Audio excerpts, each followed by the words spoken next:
Прокоментуйте, будь ласка, виграш лідера партії, так, $500 000 гривень.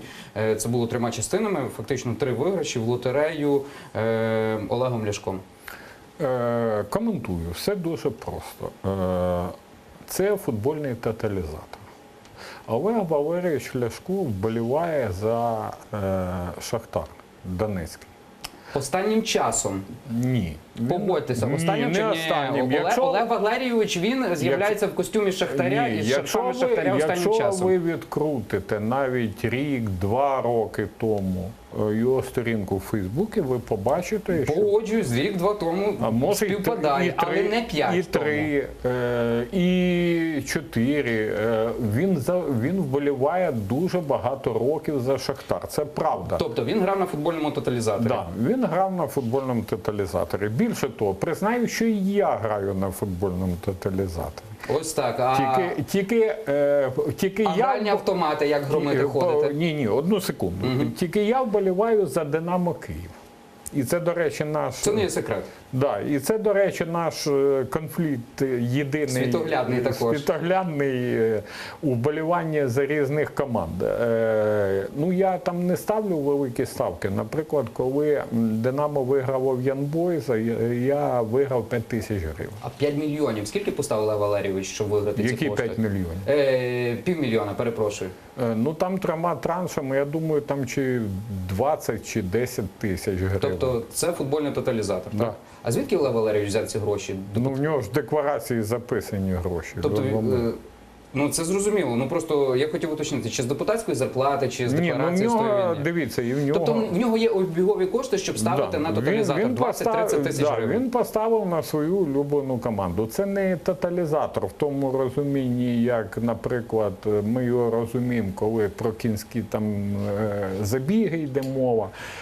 Це футбольний, там можна ставити, от я ставлю просто на перемогу. Він інколи ставить на перемогу з вказанням рахунку. Я так не ризикую. Те, що ви такі фани футболу і граєте, всі в партії знають? Ну, за Олега Валерійовича і за мене так. Ну, тому що я питався Ігоря Попова, він сказав, ну просто фартовий. Тобто він не уточняв про футбол. А дивіться, в мене ще таке запитання. Наскільки мені відомо, ви читаєте книжки, правда? Особливо останні, які виходять цікаві. Так. Я бачу вас, я не пригадую, ви навіть постили, що читали книжку «Чому нації занепадають». Да, читаю. А ви дійшли до моменту, де йде мова про колишнього президента Зімбабве Роберта Мугабе? Ні ще. А розказати вам? Він подібний з Олегом Валерійовичем Ляшком. Ви знаєте, що Зімбабве – одна з найбідніших країн, де просто шалена корупція була, також інфляція. Там вона сягала 200% навіть. От там фактично персонаж ідентичний до Олега Валерійовича Ляшка був. Він також виграв $100 тисяч у лотерею. Подібності якоїсь не бачите? Ну, я не бачу подібності, я ще раз вам поясню. По-перше, це футбольний тоталізатор, так званий. Ставка на футбол.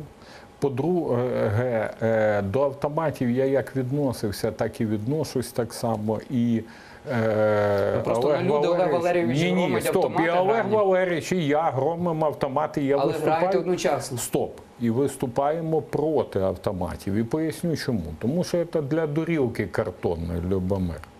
Для дурілки картонної народу чи є? Народу, щоб ви забирати дурілка картонна народу копійки. У вигляді тих так званих гральних автоматів. Зрозуміло. Чим відрізняється? Ігор Попов казав, що Олег Валерійович в автомати грав. Давно, так. В нього ціла хвороба була. Він навіть з дружиною своєю познайомився. На гральних автоматах? Вона була офіціантом, працювала в одному з закладів. Там, де є гральні автомати, так? Але він зав'язав, він не грає в автомати і він виступає проти цього. В чому різниця? Дивіться, коли йде футбол, ти вболіваєш за команду, ти зробив ставку, ти дивишся телевізор і ти розумієш, що це не залежить не від власника лотереї, ну де ти поставив, не від якогось Васі, Петі, який підкручує автомат, ну чи грає. Це залежить від 22 осіб, які грають в футбол на футбольному полі. Або від зливу команди. А тут в мене наступне запитання. Олег Валерійович боліває за Шахтар. Він виграв, він саме ставив на Шахтар, так? Говорять, що подейкують, так, що Олег Валерійович, давайте спершу поговоримо з Віктором Чумаком, мені говорять, що вже є на зв'язку. Доброго вечора, пане Вікторе, чути нас? Да. Ось сьогодні була голосна заява керівника департаменту фінансового контролю Національного агентства запобігання корупції Ганни Соломатіної, яка звинуватила голову НАЗК Наталію Корчак у фальсифікаціях перевірок електронних декларацій. У мене запитання: ці речі вони відбувалися, можливо, вам відомі з самого дня заснування НАЗК з березня 2015 року? Ні, вони не можуть відбуватися з березня 2015 року, тому що, в принципі, реєстр електронних декларацій почав працювати 1 січня 2016 року. Він не міг просто-напросто відбуватися з березня 2015 року. Це по-перше. А по-друге, ці речі, як говорить, і більше того, ці речі, як говорить пані Соломатіна, відбувалися вже після того, як була побудована сама структура НАЗК. Тобто це вже 16-й рік і далі, там, друга половина 16-го року і далі. У нас зараз у студії є народний депутат України Ігор Мосійчук. Він каже, що хоче вам поставити запитання. Будь ласка.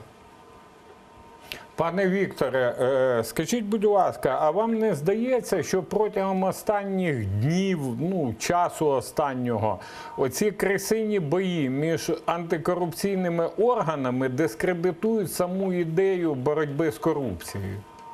Нічому не здається, здається. Тут ситуація така, що, в принципі, як на мій погляд, є поки що один орган, який себе не до кінця скомпрометував.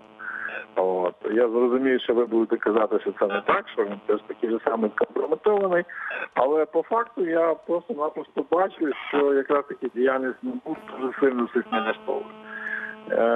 Разом з тим, я абсолютно чітко бачу, що на сьогоднішній день в принципі, замарані, антикорупційно замарані, вірніше, корупції замарані практично всі правоохоронні органи країни.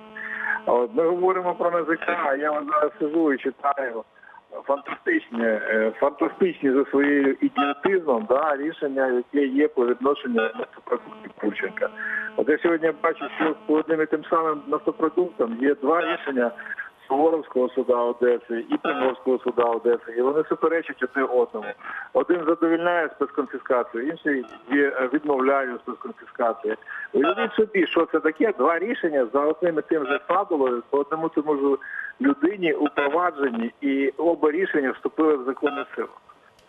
Пане Віктор, дивіться, ви член антикорупційного комітету і ви знаний правник в країні. У мене до вас таке питання. Скажіть, от на вашу думку, постійне, систематичне порушення Кримінально-процесуального кодексу безвиключно всіми антикорупційними і правоохоронними органами, це може бути виправданням якоїсь мети. От мета боротьба з корупцією. От сидять і кажуть, ми порушуємо, бо хочемо перемогти.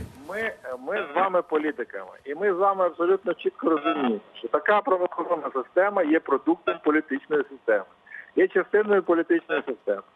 Ця політична система, яка на сьогоднішній день є в Україні, вона є олігархічна, клептократична, економіка клептократична, політика така сама клептократична, де політичні партії в основному обслуговують інтереси олігархів. Президент такий же самий є олігархом, як і всі інші. Тому ситуація не може бути іншою, тому що по великому рахунку всі гілки влади в Україні базуються на абсолютній тотальній корупції. От і все.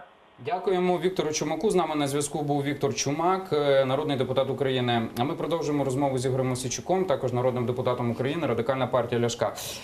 Дивіться, ми вже згадали, що Олег Ляшко є фаном, так?